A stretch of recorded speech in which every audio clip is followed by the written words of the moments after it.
All right, everybody, welcome in. This is the signing day special for 2026.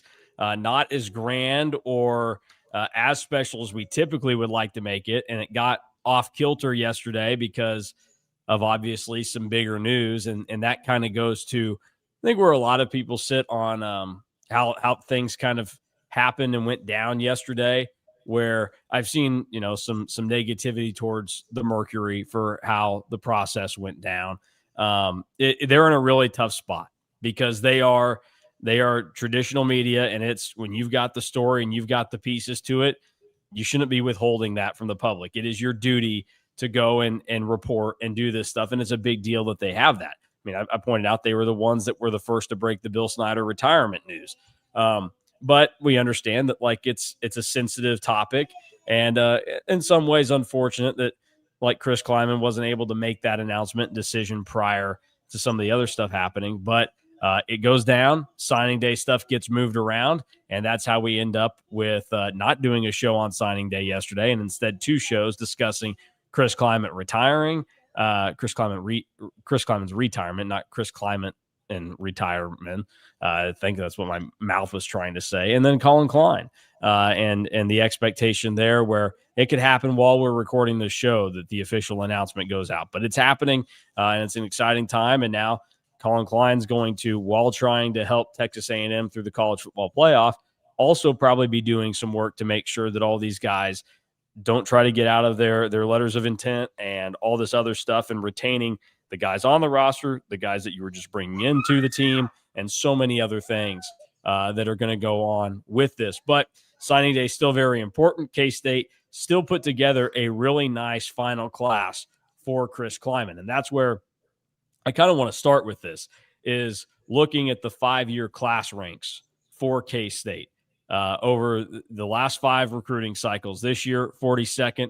We think that's going to get better with some adjustments and changes that might get made when everything gets finalized. And I'll say this too off the top of the show.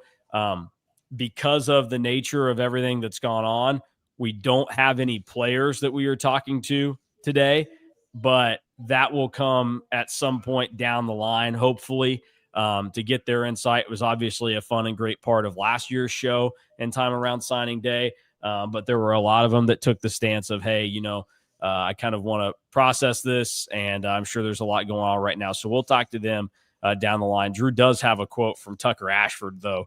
We'll get into him. I mean, amazing quote. He is the dude of the class. Let's just put it that way. We'll get into that. But you see what K-State's been able to do over the last 5 years. Obviously, the big jump from where they were in 2022.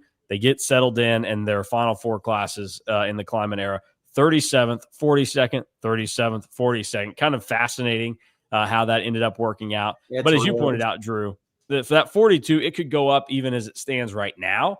And just think, if you've been able to hang on to Justin Morales, you're probably easily a top 40 class, which people would have been surprised by because this was supposed to be a down class for K-State. And instead, it's right in line with what they've been doing. Yeah, it is why I posted yesterday in the signing day thread after everything kind of settled and everybody was announced that had signed yesterday about recruiting is not a linear process. There's not a rhyme or reason. I mean, some people ask me, why did Justin Morales just not commit to Arizona beforehand? Because I brought up that it could have just been as simple as wanting to stay home. Recruiting's not simple. It's not easy. It has zero rhyme or reason at times for why certain things happen when they do. But yeah, I mean, it does sting because if they would have held on to Justin Morales, I think that based on some rough math that I did, I think that this class would be 38th, either at worst 38th, but at the highest 35. So that part kind of stings, but it was a class that a lot of people challenged me and challenged us throughout the spring, throughout the summer, when I said that, this class will firmly be in the top 50 by the time that it's all said and done. And then also challenged a little bit and had some pushback when I said, don't be surprised if K-State's class ends up being ranked higher than KU's. And it did. Like KU's class is in the mid 50s. I think it was 54 yesterday when the dust all got settled. So it was a class that didn't have a lot of fanfare until like the very end when you got more evaluations for guys, pulled off 4 really, really good flips near the end, and even got 2 flips yesterday while everything was going down. So it is a very, very solid class. We'll get into it a little bit more, but if you read my signing day superlatives from yesterday, the first word that I use to describe the class is very versatile. A lot of guys can play different positions or have played different positions at high school than they're currently going to play at K-State, which makes it a little bit interesting and fascinating. But this is the year of, like, last year was like the year of the defensive backs, because I think it was the best defensive back class that Chris Conrad had brought in. And we saw a little bit of that because Logan Bartley didn't redshirt and flashed at times. And until he got injured, Dominic Mitchell played in, I think, 2 of the first 3 games, and then got injured and kind of got shelved and then ended up redshirting. So last year was the class of the defensive back. This year, I think, is the class of the trenches. Offensive line and defensive line of this class are, I think, far and away the 2 best positions. And fun because that feels like K-State football. Yeah, absolutely. Some other housekeeping things with the class to talk about. Here's where K-State ends up sitting in the Big 12. I was going to tidy it up and make it look nicer for everybody, but I figured there was enough information there that I wanted to just show how you see it over at Rivals, which is part of us here at On3. When you see that, that's why when you say 42nd and 9th in the Big 12, there's like zero freak out from me. Look at how close it is from 4th to 9th. Yeah. Well, also look how close West Virginia gets to Texas Tech, solely because West Virginia took 46 kids. Yeah, 46. And Tech took 20 there. So, like, we know Tech is the best in the Big 12 with how it works out. But yeah, and also, again, we think K-State's going to go up a little bit. I certainly think that there's a world in which that they probably surpass Houston, maybe higher. Yeah, the average ranking is also going to go up in this class. So that's just something to take into consideration as well with how it ends up working out. And, you know, as it kind of stands right now with everything for K-State, 9th is fine. And you look at, there are outliers in here. Like Houston is propped up pretty big, and they had a really nice class for Willie Fritz, but they landed the number 4 player in the country in Keyshawn Henderson, who is from Houston, and a great job by Willie Fritz carrying his commitment all the way through. I think that was one when it initially happened. People were like, there's no chance that lasts. He's going to end up somewhere else. So it's not like it's anything to write home about for K-State, but considering where it was, and I think what people were anticipating, it's pretty good. And if this is going to be a down year for you, you did just fine, because you then go and look at the teams that K-State is higher than. They finish higher than Iowa State. They finish higher than Kansas. They finish higher than Baylor, Oklahoma State, all of those. Like, I think you take what you get. Now it's about retaining it. And obviously the expectation will be once Colin Klein comes in, you want to keep elevating what you can do recruiting wise. And you think you're going to have a good chance to do it because of obviously he was successful as a recruiter. He also can sell things pretty easily at K-State. Yeah. And you know, 9th, like I said, in the Big 12 with how it's currently constructed, that means that you were probably like 1 or 2 commits away from being like 4th.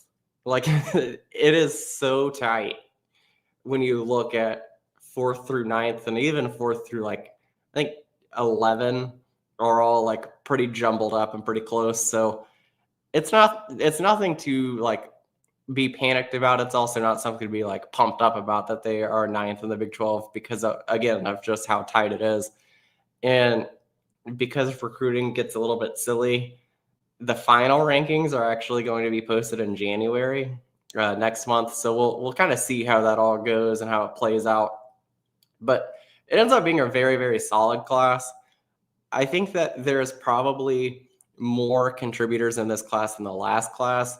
because I think that there's probably less guys that have lower floors and maybe not, or they probably don't, or higher floors, but they probably don't have as high as ceilings as some of the other guys. Like last year, I listed off like probably like 5 or 6 guys, and I was like, okay, if they put it all together, like they could be like future NFL guys. I think that this class has a lot of solid college players, and then like you kind of see what happens NFL wise with them.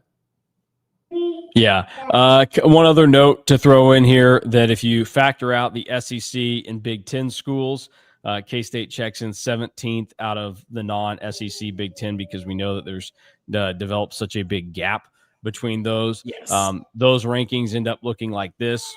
Probably not much surprise to people. And some of these: Notre Dame number 1, Miami number 2, Florida State number 3, North Carolina number 4. Don't let that fool you. Bill Belichick is not doing a good job of recruiting. That is also another one where he has landed 40 kids in their class. Now, look, I mean, it's nothing to laugh at. They've got 10 4-stars mixed in there, but them being that high is all relative because of what they're doing size-wise. Tech at 5, West Virginia with the fake class we talked about at 46. SMU checks in, then Virginia Tech. James Franklin probably going to do some good things at Virginia Tech. Was able to get a handful of those guys that were committed to him at Penn State. BYU, Syracuse, that's one that's bordering on being a bigger class. 27 guys in that one. They also took a rapper. Yeah, how about that? I don't know that K-State's going to have the ability to grab any rappers. Arizona State at 34 in the overall rankings. Then they're the next ones up here. Utah, Stanford, TCU, Arizona, Houston, K-State in short order. And then the teams just behind K-State that would be of note in what we're talking about here: Georgia Tech. Obviously, they seem to be on pretty good footing with how they're managing right now. Louisville, NC State, Cal, and Wake Forest to close it out. The overall ranking, so K-State at 42. The other notables: Iowa State at 51, Kansas at 53. And then we always talk about average rating. Look for that. As it stands right now, it's going to change. It's going to get better for K-State. And we say that because there's one player that's still counting for K-State that doesn't have a grade yet.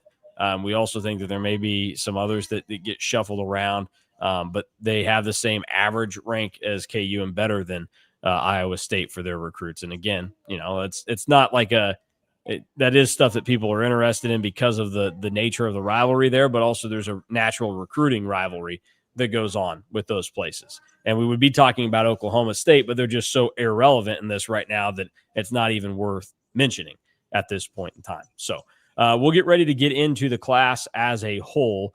But the final thing that's just like an overall thing here is a look at the top players in Kansas, all 18 of them that were ranked this cycle. Obviously, we know a lot about how the Ian Premer and J.J. Dunnigan recruitments ended up playing out. Premer to Notre Dame, Dunnigan to Miami, and then Kansas able to land, that's 6 of the top players in the state for this cycle. As we talked about, though, ultimately didn't end up mattering too much in terms of the recruiting success that they had. K-State only with 2, Lawson McGraw, LaMarcus Barber. Iowa State obviously comes in, gets a couple, and then the rest end up finding other landing spots like Hutch JUCO, Tulsa, and Oklahoma for a kicker and Trace Rudd. So what do you make of what you see there from the 2026 Kansas rankings? Yeah, not a super surprise because we kind of talked about how this class was going to end up in Kansas long ago. Still probably a little bit too high on Max Robinson. Still a little bit too low on Braden Wilms. A little bit too low on LaMarcus Barber. But it is a little bit wild that we're in a day and age where I'm not really counting Trace Rudd in this as a kicker. No offense to Trace Rudd.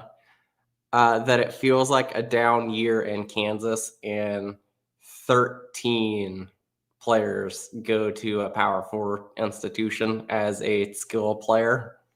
It probably doesn't have as much star power at the top. You got Ian Premer and J.J. Dunnigan, who I think will be future stars. But then after that, like the star power does kind of fade a little bit. But K-State did about as well as they could do because it was a weird class in state number one, just because KU got a lot of guys early. And then like you look at this list, Ian Premer's the tight end. Lawson McGraw's the tight end. Is probably going to be a tight end, I guess I should say. Arlia Morrell's a tight end. Drake Devon is a tight end. Like you had 4 tight ends in this class from Kansas. So like when K-State ended up with McGraw and didn't get Premer, it made them it made it a lot tougher to kind of make a move for Arlia Morrell and Drake Devon because they just didn't really have a spot. Like they were willing to take 2 if Premer came in and like maybe you had Lawson McGraw play defense, but then you had McGraw, and it's like, do you want to have 2 tight ends in this class where neither of them are Ian Premer? I don't know. And then just kind of looking at that list, John Michael Fountain was one of the top prospects in this class beforehand, and then ended up having some qualifying issues, ends up dropping a little bit, and then ending up at Hutch JUCO. Could be one to watch though in the future.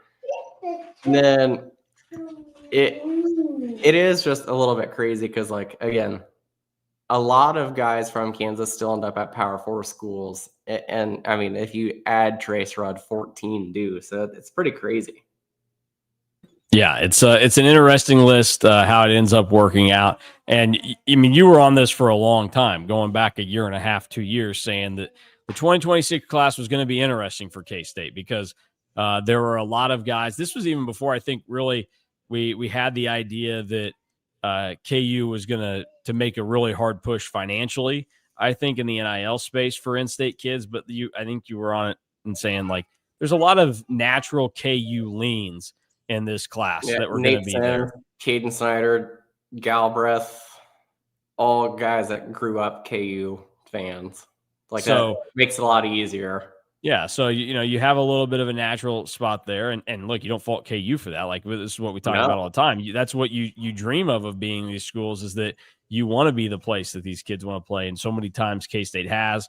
It'll be interesting to watch the 2027 class. We know that there are a couple at the top that are really big fish around the country, and seeing how K-State continues to fill that out. But yeah, a weird year for K-State in-state, but 27 will also be fascinating because this time they were able to rank 18 guys.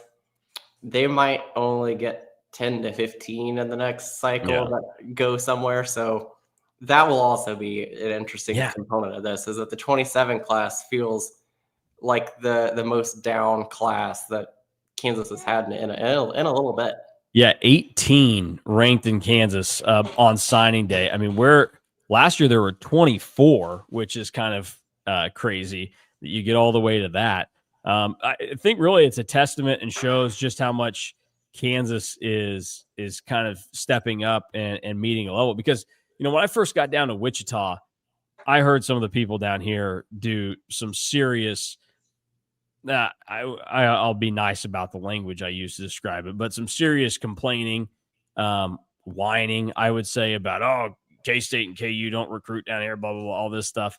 And I'm just like, you guys are idiots. They would recruit down here with the coaches they have in place right now if the talent was here, but the talent wasn't there. Like, there's only so many guys year in, year out in the state that can be at that level. And now, as we're seeing, it is elevated over the last 4 or 5 years in the state of Kansas, that it has a lot of talent that you want, because it's not just that, oh yeah, these guys are ending up at P4 schools, but you see on that list, it's not just the locals, but you've got Notre Dame, Miami, Clemson, and Oklahoma that claim kids out of the state of Kansas this time. Not, it wasn't uncommon for Oklahoma to come in here and get somebody, but Notre Dame, Miami, Clemson, all becoming real threats and players there. And then you go and look at what happened in last year's class and where guys ended up in the state of Kansas. Obviously, K-State was able to get Lincoln Cure, but the other top 4 guys in the state, Andrew Babalola, ended up at Michigan. Deshaun Brame ended up at Tennessee. Jaden Woods ended up at Florida. Like, that's how good the state was last year in terms of the talent that it possessed. And Jaden Woods played a lot at Florida. Yeah, as a true freshman. Yeah. So like you're playing with the big boys now in Kansas. And for the most part of the last few years, K-State's done a good job of holding their own. And I would anticipate that only gets stronger when you talk about Colin Klein taking over and what he might be able to do. All right, let's get into the class for K-State as I make sure that my daughter's not using her crowns on the floor. K-State ends up signing 23 yesterday. 17 of them they expect to enroll early, so they will be here for spring ball. There's a load of them that sit there. Just overall, what do you make of the complexion of this class and kind of what the general vibe is going through this coaching change? The vibe going through the coaching change was very positive. I do think that it helps that for a lot of them, they already know who the next head coach is going to be and like have addressed who the next head coach is going to be. Like that definitely helps. Like if there was like a flux of like nobody knows who the next head coach is going to be, I think that the vibes would be a lot worse and a lot different in terms of how they have handled all this. But it's a very mature group, lots of good heads on their shoulders. I think that they're all really excited, and a lot of them, and I commend them for doing this because I would not be saying what they're saying as an 18-year-old. A lot of them have said, and this shows again how mature and how grown up they are, even as high schoolers, that like they understand in this day and age that they knew that it was probably pretty likely that the head coach that they committed to initially wasn't going to be there through the end. And like that is fascinating to me, that you can be so mature at that age, because if I was that age and somebody had asked me like how everything went down, like I would be freaking out. I wouldn't know what to do. And one of the papers in Oklahoma had great quotes from DJ Ackerson talking about it. He said like, yeah, like, you know, God put me in a position where he wanted me to be at K-State, and it didn't matter who the next head coach was going to be, if a position coach left, or if my defensive coordinator left, or if my head coach left. Like it didn't matter, because this is where I wanted to be. And that is just a real refreshing thing to hear. And then in terms of how it makes up, the move now is to enroll early and get as many guys as you can early on. And especially with the roster limits going into place, I imagine that we'll be living in a world probably 2 or 3 years from now where every single player that signs comes early. Because sometimes, in case they learned this the hard way a little bit last spring, sometimes if you don't have enough guys that enroll early, you don't really have enough guys to practice at certain positions, because the current guys on your roster had some sort of off-season surgery. Yeah, and obviously Lincoln Cure was the poster child for that, and he discussed it himself down the stretch run of the season. All right, let's get into talking about the members of this class. Yeah, how do you want to start offense and then flip to defense, or do you want to go? We're going to go in order. We are going to go in order of their ranking. Okay, so I like that. We will start, and we're going by their recruiting score. So it's not just they're this. So we will start with 2 of the JUCO players, and the first one being Derek Sally, a receiver, big body, 6'4", 215, out of Hutch JUCO. You point out to people that he's a 3-star because the JUCO grading scale is a little bit different than the high school one. You have to be a 91 to be a 4-star JUCO, which I don't understand. That's way above my pay grade. But Derek Sally is the first one up with his 90.18 grade, and he will come to K-State. Originally a South Carolina native, playing at Hutchinson Community College, gearing up for another national title run with the Blue Dragons. What do you know about Derek Sally? Yeah, big, physical, above the rim kind of receiver. It's not a sexy comparison because he wasn't great near the end of the year because he was hurt for a lot of the year. But when you see Derek Sally, you kind of think of Jaron Bradley, because they're both huge. And he will not look like a receiver that is put on a K-State uniform because he is so big. Drew Dallas has coached a lot of really good players at Hutch JUCO and thinks that Derek Sally is one of the best he's ever coached. I think that kind of says a lot. Yeah, Taylor Bratt had a lot of good things to say yesterday on Derek Sally and kind of what had been passed along from the Hutch camp. And obviously, for anybody that's out there that hasn't gone and seen it, I know that a lot of the focus yesterday at the press conference was on Chris Klieman and Gene Taylor.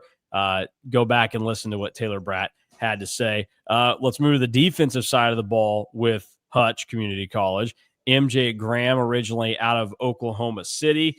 He also is a member of this class, a safety that checks in as the number one safety from the JUCO ranks this year. Yeah, I guess I should have pointed this out that both Sally and Graham were initially committed to Minnesota and did so after taking an official visit there after they took an unofficial to K-State. But then, you know how sometimes it gets with Minnesota commits. They think that they have to commit on the visit. I was going to say, yeah. Or tell people how it works. Or else Minnesota is going to pull their offer and they don't know if they're going to have a landing spot. And then a week or two goes by and they're like, holy crap, I feel like I made a mistake because I got kind of pressured into this. And then K-State snuck Graham and Sally on an official visit like right before Thanksgiving. And then Sally was the first to decommit from Minnesota and like an hour later committed to K-State. I didn't even have time to put in a prediction, but I said that it was going to happen in the chat. And then Graham kind of the same way, except he committed on Thanksgiving night. I remember that I was watching Home Alone on my sister's couch with my wife and my sister and brother-in-law and nephews. And I was like, oh, it's like 9:30 p.m. and MJ Graham is rolling along. So he is very instinctive, very smart, physical, can do what you want at the safety spot. I will go on the record a little bit here and say Graham will have a major role on next year's defensive team and might be the starter at free safety. I think that he's really, really good. Had 6 interceptions this year with Hutch and had 2 the year before. Traditionally, Sally and Graham will have 2 years of eligibility, but who knows now? Yeah, I see Diego Pavia and Vanderbilt are trying some other dumb crap to ruin college football, so we'll see. But I was going to ask you about that because one thing that we should mention here, because we are recording this live, Quay Moss is going to enter the transfer portal. We had gotten wind of this a couple days ago. Matt Zenitz from CBS and 24/7 makes the news unofficially official with that. So this now means that K-State is going to lose all 3 of their starting safeties from this season. VJ Payne and Gunnar Maldonado were graduating. Quay Moss going into the portal. So it's good to hear that you think MJ Graham is a guy that, would you say, even like, you know, if Moss and some of the circumstances weren't different, like he would probably be pushing for regular playing time next year anyways, not just hey, this team's got some holes there. No, this is not a Quay Moss situation. This is like I felt for the moment that Graham committed that he would be able to come in and play right away. And I mean, when you lay it out like that, even beforehand, like losing Maldonado and Payne, like he was going to need to be able to play right away. Didn't mention this, but MJ Graham was also a Houston commit out of high school before he had to end up going to Hutch. So you would think that he will have a pretty seamless transition. Yeah. Derek Sally, what's the expectation on how quickly he gets involved in the offense? May depend a little bit on guys that come back next year. Yeah, probably depends on who comes back next year, but will firmly be in the rotation right now. It's just, is he going to be like your number 1, your number 2, or your number 3? He's going to play. A lot of people have talked about, like, you know, K-State has added JD Davis. JD Davis has already hit the portal. Didn't really play much this year. Tyrone Howell was added like 3 or 4 years ago. Didn't really play much. Transferred out, went to ULM. Derek Sally is way better. Yeah, I was going to say, totally different guy in terms of where he's at to get added. JD Davis last year was 39th in the JUCO ranks and was the 6th receiver, whereas Sally, as we talk about him, is The number 11th one. and And the the number number one one receiver. receiver. So, yeah, I wouldn't worry too much about that. Next up, let's get to the high school side of this. There were 19 high school signees for K-State yesterday. The highest rated one is Tucker Ashford, where I think even before anybody kind of got glimpses of his personality, you go, I think this might be one of the favorite guys in the class. And then just an absolute quote machine that every step of the way knows exactly what to say. He was the one that, when K-State was struggling, made a comment about, hey, we're still coming because K-State just turns dudes into monsters. And then yesterday gave you a quote that will get people jacked up about him, because this goes right to what you're saying about 18-year-old dudes handling it way better than anybody could possibly imagine. So before we talk about Tucker Ashford, the player, what did he say yesterday in regards to the Kleiman retirement and the news of Colin Klein? Well, I'll give you 2 quotes from Tucker Ashford. One from yesterday, one from the KU game when I asked all the commits like what they thought about it, because it's fun. It's a rivalry. That's what you do. And Ashford said, like, what did anybody expect? Like, everybody knew that K-State was going to beat KU. That was hilarious. But this quote yesterday, like, probably the best quote I've ever gotten from a recruit when talking about something along this situation. He said, and I quote, I mean, it's hard for a commit to hear about the departure of a head coach. Coach Kleiman was a legendary head coach and a winner for sure. That being said, Coach Klein is an absolute genius when it comes to football, so I have nothing but faith in him, and I'm glad that I get to be in his first signing class. Either way, my favorite verse in the Bible is Philippians 4:13. I can do all through Christ who gives me strength. So no matter the situation, I always find the good, and right now, I find a coach that knows how to win and loves K-State, so let's get to work. Like that is an absolute baller quote from Tucker Ashford. He's going to be on our signing day show special when we have some guys come in next week. So spoiler alert, that he's going to be on it. Can really, really get to the passer. That's going to be why he gets on the field early on at K-State, because he is such a good pass rusher, can bull rush, has some finesse moves, has a nasty spin move on his senior highlight tape. Kind of reminiscent a little bit of like a very specific play, but the Khalid Duke spin against Stanford in 2021 that I was like, oh, okay. Really, really good athlete for his size too. I said this when he committed, but he's 240 pounds and was the lead anchor of the 4x100 track team at Fort Worth Christian High School last year. He's pretty fast. Yeah, let's get to another speedster. Maxwell Lovett is one of the receivers in this class. He comes from the Colorado powerhouse of Cherry Creek, one of 2 Cherry Creek players in the signing class for K-State. Second highest rated recruit in the class, and the second one that we discussed that has 4-star status from one of the recruiting services. Tucker Ashford is a 4-star on ESPN. That should be mentioned. Max Lovett is a 4-star on Rivals, and they have him as the 49th best receiver in the country, 81st if you look at the industry ranking, which accounts how ESPN's kind of slacking here. But Max Lovett is one of those guys that at the time you pointed out and said, like, this is a different type of receiver for K-State. Yeah, he's different because I think what we've all kind of seen outside of Jace Brown, the speed has not really been there this year for K-State, a receiver. It's kind of why Quay Moss got involved on offense, because they needed somebody to run jet sweeps.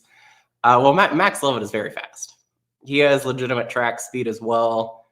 I think that K-State just wanted to see what his speed was like in person, because he was somebody that we'd kind of heard about in like February, March, but then camped at K-State, immediately took an official visit, immediately committed. Like it was all wrapped up pretty early. He did visit Colorado during the year, but obviously that didn't really come to fruition for the Buffaloes. Very, very fast, has good hands, can do a lot with the ball in his hands, which I'm learning is a Matthew Middleton trait, because that is something that has really kind of transitioned when he became the receivers coach, of like, we're going to get the guys that when they get the ball, they can do a lot of special things. Yeah, no doubt about it. All right, so that's Max Lovett. Let's move on to the next guy in the class. It is Keegan Collins, an offensive lineman for K-State that makes his way into here from Amarillo, Texas, so a West Texas boy for K-State. He checks in at 43rd amongst the offensive tackles in the grading system. This is one that K-State's had in the fold for a while. One of 5 offensive linemen in the class for K-State. So what is there to know about Keegan Collins? He's somebody that keeps getting better. Every time that I watch him, he was already very technically polished, but I think that he's carrying his weight even better than he was last year. He's already gained a lot of weight from where he was last year. Last year, he played at 277 pounds. K-State listed him at 300 on the signing day press release and signing day roster that they gave out to everybody and posted online. So has gained a lot of weight, technically polished, really good in the pass protection, good in the run game. Is somebody that there are 2 guys, and we'll get to the other one later on. When Taylor Bratt was talking about Keegan Collins, he couldn't really contain himself of how much he was smiling when they signed him. There is a path to where Keegan Collins might not play as a true freshman, but he could as a redshirt freshman. Now, Keegan Collins is one of the guys that you talked to yesterday that just said he was going to take some time to kind of process and feel things out. Was there anybody that at this stage of the game you get the idea of, oh, maybe they're not going to want to stick through the transition from Klieman to Klein? I don't think so. And to be honest, I don't blame Collins for what he said and how he's going about it, because I would do kind of the same of like, I want to kind of know what I want to say before I say something. Yeah. It's again a very mature approach from these kids. Well, I also think, some of this too is like some guys are like Tucker Ashford, and I don't know if there's a more confident person in a good way in this class. But then others have kind of the approach of, it's kind of entering the unknown. I have an idea of what I want to do, but I don't know that I should, say it or whatever. So I'm going to play it safe, which is always fun. Like I liken this to, people were kind of freaking out about what Avery Johnson said on Saturday after the game. And I just look at that as like, he gave you a lot there that says, I want to be at K-State moving forward, but also knows that in the landscape and all this other stuff in college sports that you just kind of sit around and, you want to be careful with it. So I understand it. Moving on from Keegan Collins, another Texan, we head east from the state of Texas and we find Miles Teodecki, a left-handed quarterback in the class for K-State out of Austin, Texas, in Vandegrift, where he's been able to put together some deep playoff runs for them, and he is the quarterback of the year. He also one of the guys that has 4-star status from ESPN. I almost gave you credit for knowing that you had to go east in Texas to get to Austin from Amarillo, but then remembered that you can't get much further west than Amarillo. True. But Miles Teodecki, very, very accurate. Maybe one of the best pure passers they've ever gotten in the Chris Klieman era, which says a lot because, it's not like Avery has struggled to throw the ball. Can put the ball in a tight bucket. Left-handed, so that freaks a lot of people out. Has a little bit of a weird throwing motion. But you know who else had a weird throwing motion? His next head coach. But it will be something that to watch and monitor of like, how does he come along? Will certainly not beat you in a race if you're on the K-State team, but is plenty athletic to where like he has made big time scrambles for Vandegrift. There was one point in his junior season where they had like a 4th and 21 and the play was breaking down and he ran for 22. Like he's kind of like that Patrick Mahomes type runner where like he doesn't necessarily have to do it a lot, but if he needs to, he will be able to put his head down and go and get the tough yards for K-State. Very, very accurate. And then a big time winner. I know that that's not like technically a quarterback thing. But, of all the positions, it is a quarterback thing. Like I subscribe to it a little bit for quarterbacks. But look at what K-State has done at quarterback the last 4 years. Avery was a big time winner in high school. Blake Barnett was a big-time winner in high school. Dylan Duff was a big-time winner in high school. And now Miles Teodecki. Like, it's pretty clear that that was something that they really, really prioritized. Yeah, no. And you're also doing something right if you're playing in the biggest division in Texas and you were the offensive player of the year last year. Fair. Yeah, no more Alex Deltons at quarterback with Hayes High getting knocked out in like regionals or something. I only say that because I witnessed my junior of high school, the Bueller Crusaders, easily take down Alex Delton. No offensive line help for that guy, the Hayes hurler. DJ Ackerson next up, one of the Okies on the board for K-State. He is a linebacker, the only linebacker in the class that K-State ends up signing. So what do you know about DJ Ackerson? Probably the biggest K-State cheerleader of the entire class. Like, he was always there, and when things were not going well, fighting with people on Twitter about K-State. Yeah, when things were not going well during the season, he would be responding to some of the KU trolls that were saying that he was going to decommit. When things were going well, he was always there. Like, he had some really funny tweets during the KU game this year. Really, really good kid, very mature. I talked about earlier that he said that, when he committed, he knew that it probably wasn't super likely that Coach Kleiman would stick around, and that's just kind of how it goes for everybody.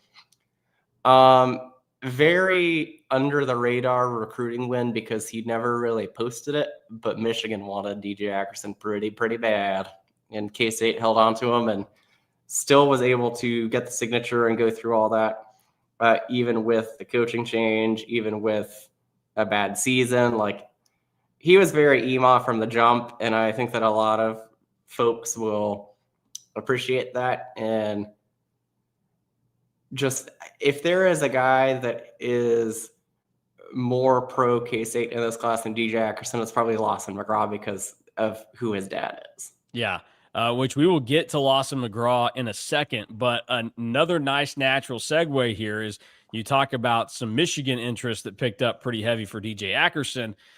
The other side of that rivalry is Ohio State, and they picked up some interest over the last few months for Oliver Miller, the other Cherry Creek member for this signing class for K-State, an offensive lineman, 6'6", 310 out of Colorado. What's the lowdown on Oliver Miller? Yeah, this is the guy that I was talking about when Taylor Brown was talking about Keegan Collins and Oliver Miller. Like, he couldn't contain himself and how big that he was smiling and was excited about these two guys. Oliver Miller, also very technically sound, very good base, very good puller. Like, even so much so that, like, he would pull as the right tackle all the way across to the left side at times for Cherry Creek. Can play guard or tackle. Very interested about where he ends up landing because I think that he could play both and do both very well. It might come down to which spot needs him more. There is a path for him, because I've heard this now like multiple times, that he is somebody that even as a true freshman and is enrolling early is somebody that could see the field as an offensive lineman. Does it look like what Dylan Villarreal did this year and plays in 4 games in red shirts? Does he not redshirt? I don't know. I just know that there's a lot of people that are a lot smarter than I and are paid a lot more than I that think that he can play right away, which is very rare for an offensive lineman. And you already brought up the Ohio State interest. Auburn wanted him to visit. NC State wanted him to visit. Ohio State wanted him to visit. He said, "Nah, I'm good." And he's one of the guys that for the longest time we kept going, why hasn't he got a higher grade yet? Yeah, so it is criminal that he is not a 4-star on any service. I bet if he would have gone to Ohio State, they would have changed that. All right. Lawson McGraw next up. You already mentioned, obviously, that there are some natural connections to K-State there. He is one of the other guys that holds 4-star status in the class. He is a 4-star over at 24/7. Surprisingly, actually, his worst grade is coming from Rivals with how they have him placed. But overall, works out to being the 7th ranked player in the state. But they have him listed as a linebacker at Rivals. The plan right now is for him to play tight end at K-State, or at least start in that spot. Yeah, he's going to start at tight end. He was listed as an athlete yesterday, which was kind of funny because then in the press conference, Taylor Brett said that while he's listed as an athlete, like he will probably start at tight end. Like that gave me a little bit of a chuckle. He is probably the second most improved player from his time as a junior to now as a senior. We'll get to the number one maybe next. I got to remember who all is who all is ranked where. But has really good hands, very instinctive. We talked about this when he committed. He wanted to be at K-State so bad that he camped twice, once as a defensive end and then once as a tight end. Like, he will do anything for K-State, and as long as it helps the team win. Like, that is just who Lawson McGraw is. Really, really good kid. Obviously, his dad was a freaking beast back in the day, so a lot of people probably really excited about seeing the last name McGraw. Yeah, that always gets people fired up when there's a K-State connection there. And I think, certainly there are some players then that heighten it even more. And John McGraw would probably be one of those guys. And the McGraws were in the building on Saturday dealing with the snow on the field pregame when K-State took on Colorado. Next up, we go back to the junior college ranks. And the latest addition to the class for K-State is Andy Berberha, who comes from Iowa Western. We have two HCC guys in the class we talked about. Now we'll talk about the other best program in JUCO football, and that would be the Reavers of Iowa Western. They send two to K-State, and Berberha is the other one. I'm probably saying the name wrong. I'll defer to you, but he was committed to Washington State before flipping to K-State. Yeah, I was gonna go like Berbahia. I honestly don't know how this his last name is pronounced. Very good pass rusher for a defensive tackle. Obviously not like a huge thing that you think about with D tackles, but he had 9.5 sacks and 13 tackles for a loss this year for Iowa Western.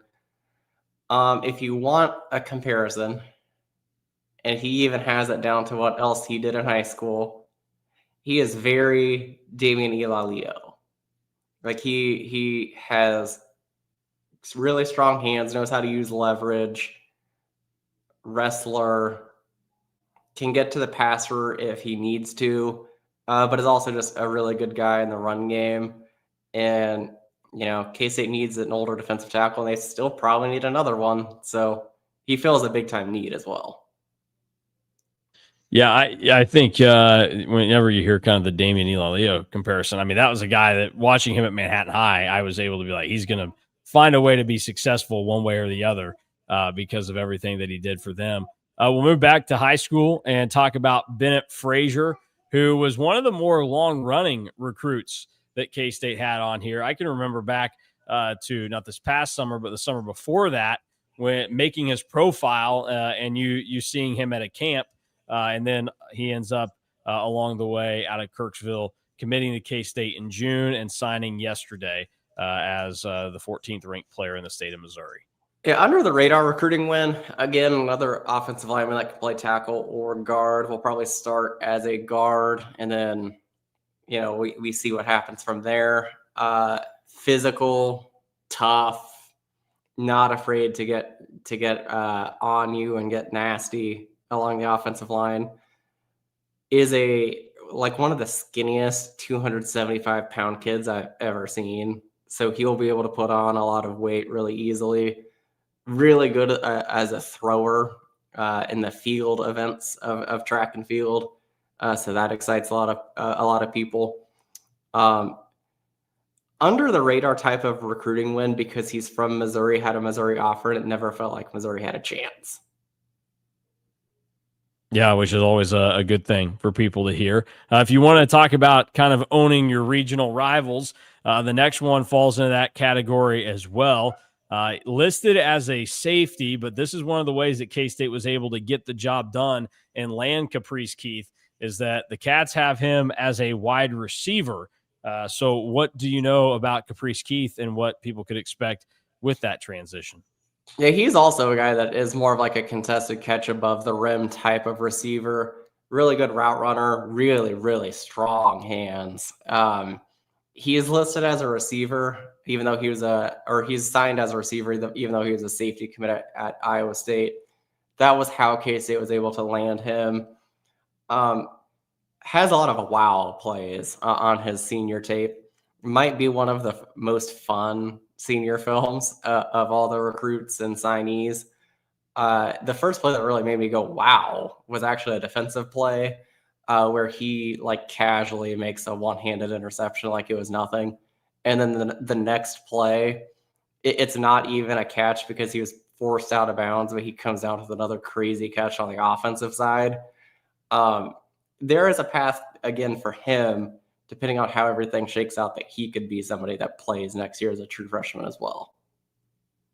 Next guy up is one of the most intriguing in the class to me that I'm excited every time that we would go through the box scores. It always just stood out. That is Nick McClellan, who he is going to be on the defensive side of the ball at K-State. But those in the St. Louis area would know him as an offensive player who did everything for Christian Brothers College. And Christian Brothers College, we talked about a lot in recent years. The history there, they did used to be a college, I think all boys, really good soccer program, but football's taken a step in the right direction. And Nick McClellan was their quarterback and just did a ton and put up massive numbers this year. Yeah, he willed CBC to a lot of wins this year on the offensive side. Is the type of safety that K-State loves, long, rangy, just had a phenomenal camp performance. One of the best that I've seen when he camped at K-State, already having an offer. And I think that also kind of blew the K-State coaches away and was like, we got to get this done now. Like you said, plays quarterback, very instinctive, really hard hitter. Not a lot of defensive clips of Nick McClellan, but that's fine. That's kind of what we expected when he plays quarterback in high school. Again, sneaky recruiting win because Iowa really wanted Nick McClellan in the summer and thought that they were going to be able to flip him like a couple days after he committed to K-State. And McClellan just kind of stuck around with K-State, and kind of after it got through like July, it never felt like Iowa had a chance. And another one where I think it was posted on his Twitter, watch what he says because at his signing ceremony, because CBC is a powerhouse in St. Louis, there was a lot of local media there, and they asked him about the coaching change, and he said that he committed to the school and not the coach. Yeah, which was also kind of the message that Taylor Bratt gave out yesterday, where it's like, you understand that like this stuff can kind of happen. And you're going to have enough people here, and K-State certainly is one of the schools and communities in the country that can really make that case and that sell. And that's, I did a radio hit this morning here in Wichita, and they were asking about Avery Johnson specifically, but I think what I said translates there, where like Colin Klein is going to be the epitome of, hey, like if you commit to K-State, like you've got a place for life beyond this. And so, yeah, well, Chris Kleiman and his staff laid the groundwork.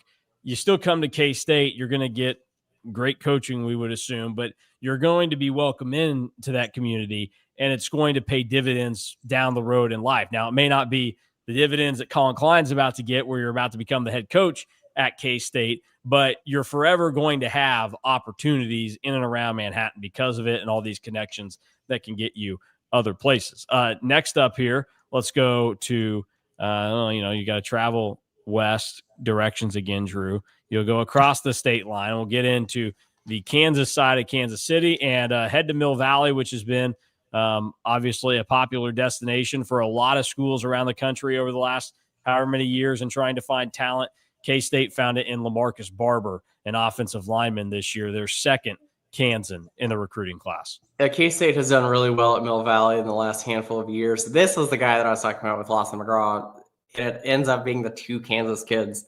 LaMarcus Barber was really, really solid as a junior, but really, really took a step as a senior. Can play. He's going to play on the interior of the offensive line, guard or center. My guess would be, if you want to fill out how this all kind of goes, that he might be the future center for K-State. Very good puller, road grader, has some crazy pancakes in his senior film. And again, just keeps the Mill Valley pipeline going. This is, I think, now 4 cycles in a row that K-State's gotten somebody from Mill Valley. That's pretty good, because they're the best team in the state for a lot of years. Yeah. All right. Well, let's jet back over to the St. Louis area. And there are 2 O'Fallons in the St. Louis metro. One is in Illinois, one is in Missouri. My good friend Alec Bussey has told me that you want to be from O'Fallon, Illinois, not O'Fallon, Missouri. Garrett Dixon would disagree. He comes from Fort Zumwalt West, and he is listed as a corner, 6 foot 175 for Garrett Dixon. Another guy that would have good numbers and show up in the St. Louis area. So what do you know about Garrett Dixon? Yeah, we talked about Nick McCullen doing it all for his high school. Nobody did more at their high school than Garrett Dixon. I'm putting that on the record as like a national thing. Garrett Dixon was their leading receiver at O'Fallon, or at Fort Zumwalt, was their 3rd leading tackler, was their leader in interceptions, was near the top in fumbles recovered, was near the top in fumbles forced, was their primary punter, was their primary kick and punt returner. And I think the only thing he didn't do was throw a pass. Like, he even had like some rushing attempts. Like, he did everything. Another great camp performer, listed as a defensive back on the press release, but I would be a little bit shocked if he wasn't a corner. Did both very, very well at the K-State camp that he was at, obviously, because he got an offer. K-State kind of put Iowa State in a locker in this recruitment, because he was going to visit Iowa State right after he camped at K-State, and K-State was like, no, you're not. You're going to take an official visit to K-State. And then he did, and then he committed like 30 minutes after he left Manhattan. So K-State did really, really well in this recruitment. Another guy kind of feels a little bit underrated in terms of where he is ranked. Yeah, I think you like the guys that do a lot for their schools, because then it's just like you're fitting into a, hey, here's what your body says you are. And, it's high school, so your body says you're going to be really good at this. You have to have some other stuff. There's a lot of skill that would be involved in Garrett Dixon doing everything that he did. As we move around now in the class and some of the others here. What direction are we going? Well, let's see. If we're in St. Louis, this means that we're going to have to head back west, but also south. So it'll be southwest is where we'll be going. And we'll check in back in Oklahoma with Kingston Hall, one of the defensive linemen in the class, a pretty heavy tackle class for K-State, and Kingston Hall out of Tahlequah, Oklahoma is in there. And what do you know about Hall, who we're about to go on a run here of talking about interior defensive linemen? He is very versatile, can play a true defensive tackle spot, can also play the 3 tech, really gets to the passer, relentless motor, really good athlete for his size. I talked about how Tucker Ashford, crazy that he's a defensive end that ran the 4x1 and was the lead anchor. How about Kingston Hall running the 800 for his high school as a defensive tackle? Like, he can do a lot. We'll have a pretty seamless transition, I think, because he just is so versatile. Reminds me a little bit of Chidi Obiizer coming out of high school, as like guys that are huge that it doesn't seem like they will have much of a transition. Yeah. All right. Here we go to another defensive lineman out of Alabama this time. Directionally, you got to go southeast from there if we're just going to keep doing this. Carnell Jackson is next up from Auburn, Alabama. This was one that came together later for K-State after they put in an effort early on, but he committed to Arkansas. He was one of those guys, though, that once that job became open, he opened up his recruitment. And I don't know how many guys in the country are going through this. It's probably a little bit more common these days. But the 2 head coaches that you commit to, both not going to be at that school the following year. What do you know about Carnell Jackson? Yeah, big dude. He was listed at 315 on his Rivals on 3 profile, but K-State lists him at 335. Like he is a big man. Very much like a true defensive tackle. Everybody asks me, like, Kingston Hall and Andrew Beckabile, who we'll talk about in a few minutes, are more like can play a D tackle, can play a 3 tech, can play a 5 tech even. Why would you want just a true D tackle? You're playing on a 4-down spot or a 4-down line format or scheme. Every scheme needs a true D tackle. They need somebody that can take on the double teams and be a good player in the run stopping, can get to the passer occasionally. If you are reading between the lines, like some like to do, Taylor Brad also mentioned that Carnell Jackson, even though he's not enrolling early, could be somebody that plays early at K-State. It'll be interesting to watch how that plays out. All right. Now we're going to go back to the state of Texas. There were a handful of Texans in the class. That is the state that produced the most talent in this class for K-State. We're going to go on a run of them. 2 Texans, 2 running backs back-to-back. H.D. Davis, the first one up out of Wolf City, which insane numbers if you go look at what H.D. Davis did at Wolf City, which, by the way, I only know where it is on the map because of when I drove to Big 12 Media Day and I went through Tulsa to see my brother. So then I went south. And so then I was able to come into the Dallas-Frisco area in a totally different way than I'd ever been. I was like, oh, Wolf City, small little community in this area. But H.D. Davis, nothing small about the numbers he put up in high school. No, this is your guy. He's ran for over 2,000 yards and 30-plus touchdowns the last 2 seasons. I would like to see a player in America that has the kind of production that H.D. Davis has at the high school level. Really fast, very physical. And I think that's what draws you more to H.D. Davis, even coming from a smaller or high school, because there's going to be quite the transition for him because he plays at a very low division in the state of Texas. But he's a weight room freak as well. I mean, he can bench, I think he benched 415 last year, is a really good pass catcher. I'm very interested because he's enrolling early. So we're going to know kind of right away about what he can be at K-State. But there is nothing in the running back room right now outside of Joe Jackson that, like, if you're coming back to K-State and you're a running back, you probably shouldn't feel great about your potential playing time unless you get a lot better. So, like, there is a world where, like, either one of Tanner West or H.D. Davis can make an impact early because they kind of need to. All right, so tell us about Tanner West.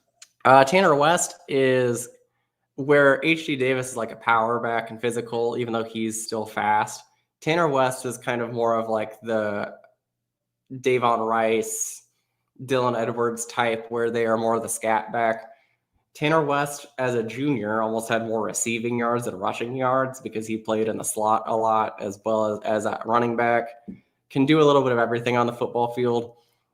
Feel really bad for him and wish that I would have saw more senior tape because he got hurt early and missed, I think, the first 3 games, came back for 4 games, and then missed the rest of the season after that. So bummed for him that he didn't really get to play much in his senior season because I would have loved to see him as more of like the primary running back for Katy Jordan High School this year. But is a guy that will come in and will be able to do a lot of things. Again, versatility is the main word for this class, and Tanner West is part of that. Yeah, so there's the running backs for K-State in the class, and then we're winding down here with a guy that he's the lowest rated right now for K-State, but that's because I think places don't really know what to do with him. But you talk about significant interest. One of the teams that was involved here was Georgia, and that's for, as I try to steal the sheet away from my daughter who's trying to color on it with pink crayon, Adrian Beckabella is the next man up from Sweden. One of the big gets for K-State. Not sure the last time that they ever had somebody on the football side commit from Europe, but here comes Adrian Beckabella.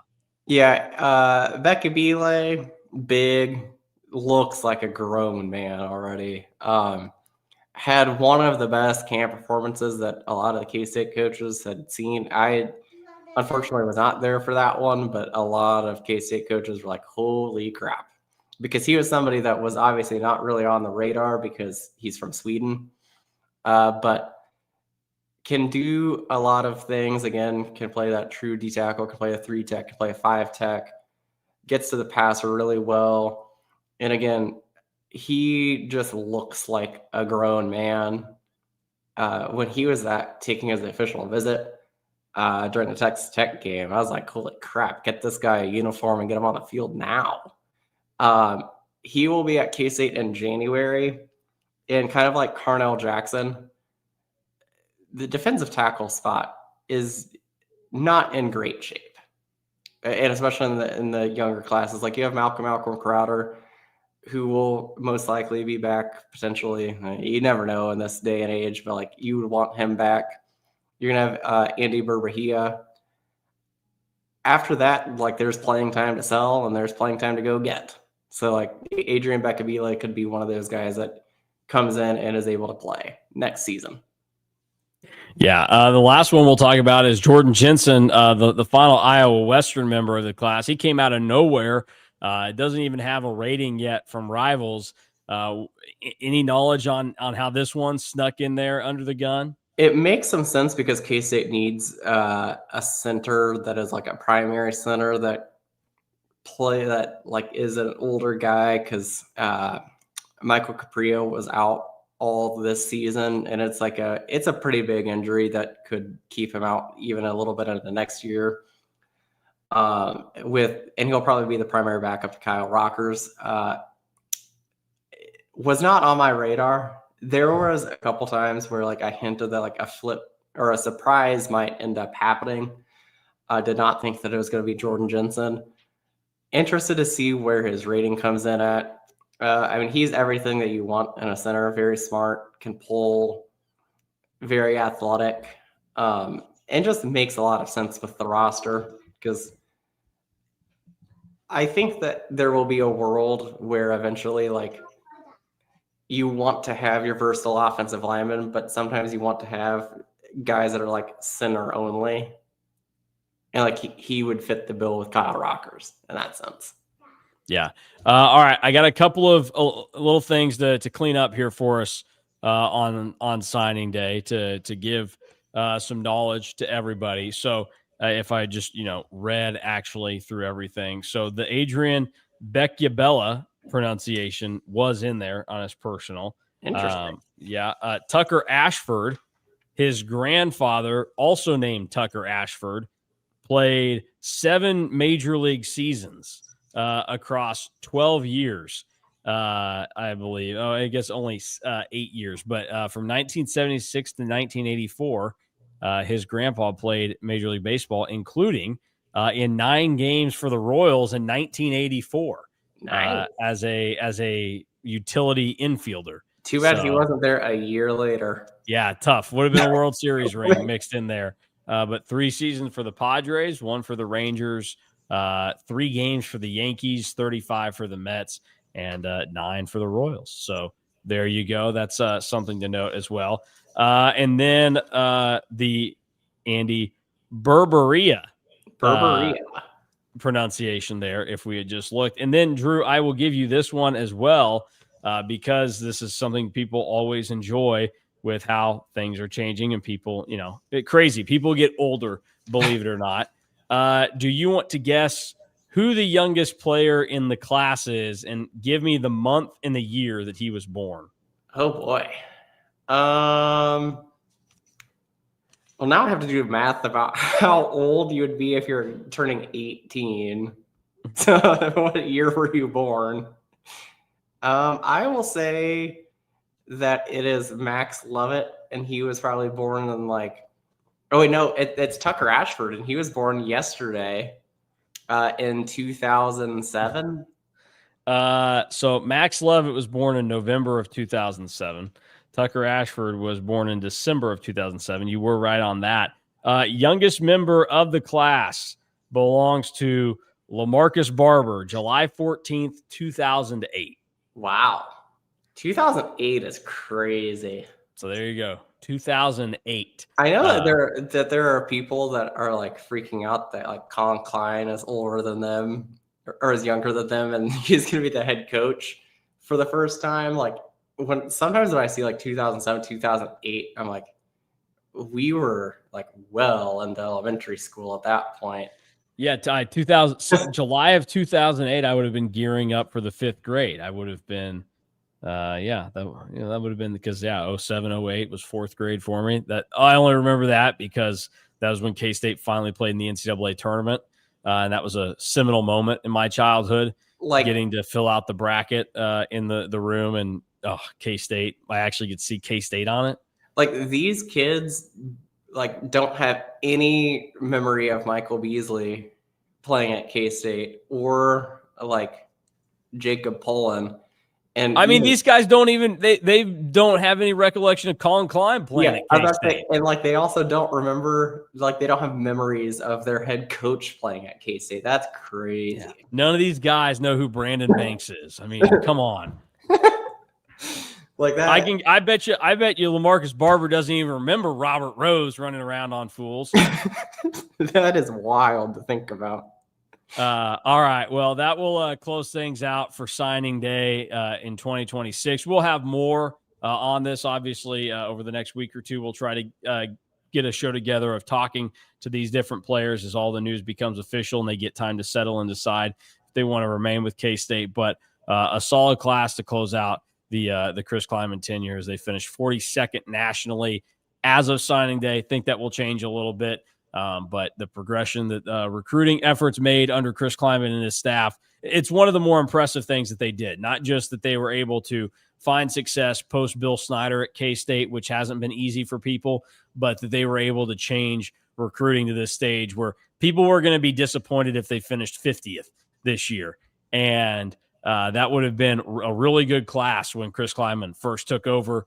And now you look to see what they did over the last 4 years, and it set them up pretty nicely moving forward. So finish up. Late note here, Derek Salley was just named co-offensive player of the year in the Jayhawk Conference.